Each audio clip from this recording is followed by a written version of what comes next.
Okay, so here is a new challenge to WeChat coming from USA.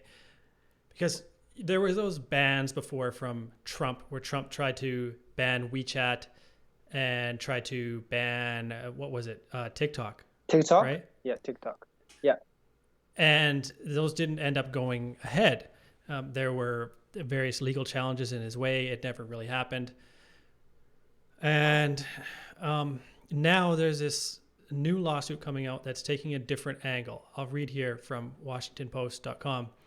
They say that, among other things, the lawsuit alleges that Tencent has turned over California WeChat users' data and communications to Chinese authorities, censored and surveilled WeChat users in the state, suspended and blocked their accounts after they have posted material critical of China, and profited by using their data and communications to improve the company's censorship and surveillance algorithms. And then the article goes on to give a lot of examples of this too, but basically what it comes down to is that they're not comfortable with WeChat exerting control over American users' communications.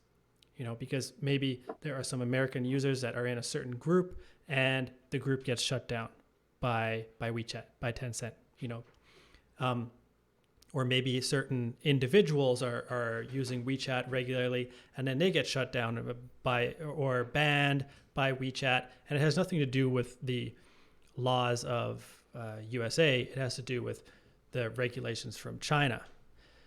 So they're going to try this lawsuit, and it might put pressure on WeChat to change things, to do things in USA based on USA's laws. I don't know what's going to be Mm-hmm. a result of this, but it's just part of like a very complex overall picture of a very broad debate about who should Mm-hmm. be in control, about what goes on these platforms. It's all these different platforms versus people versus other people versus governments all around the world. Mm-hmm.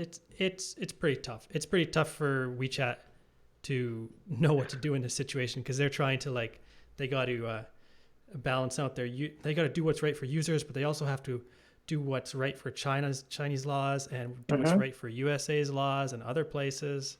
It's tough. No, actually, I hold the opposite views in here. I think simply start from WeChat point of view. Where is the main base for the WeChat? It's in China. It's not in US or in Canada. It's in China, Hmm. right? Like 90% of people who using WeChat are in China. So I think the if you change the law, like if you change how the system or how WeChat works in different areas, then you probably lose the main base, which is in China. So for WeChat, I think they could sacrifice people over, like in US or in Canada or in other countries. If you can't really use WeChat, we fight against with laws, probably then you don't use it. That's just simple as it is. But they can't really violate any law in China, because if you violate any laws in China, that would be very bad. Unlike like US governments, they Hmm. can easily ban like their president's account, like Twitter account. In Yeah. China, you can't really. The government actually controlling everything. I Oh mean, yeah. if tomorrow like WeChat did something wrong and they probably said something wrong to President Xi, probably I think the WeChat is gonna get shut down by like 2 days later. That's Oh just a right. whole Yeah. different scenario. So Yeah. I If think from mhm. Xi Jinping's Alipay account was blocked, yeah, I don't think we'd ever see Jack Ma again, right? Yes, that would be the case. But like US, the Twitter is even banned their own president's Twitter account. That's just amazing. I mean, All right, this is something to watch. yeah.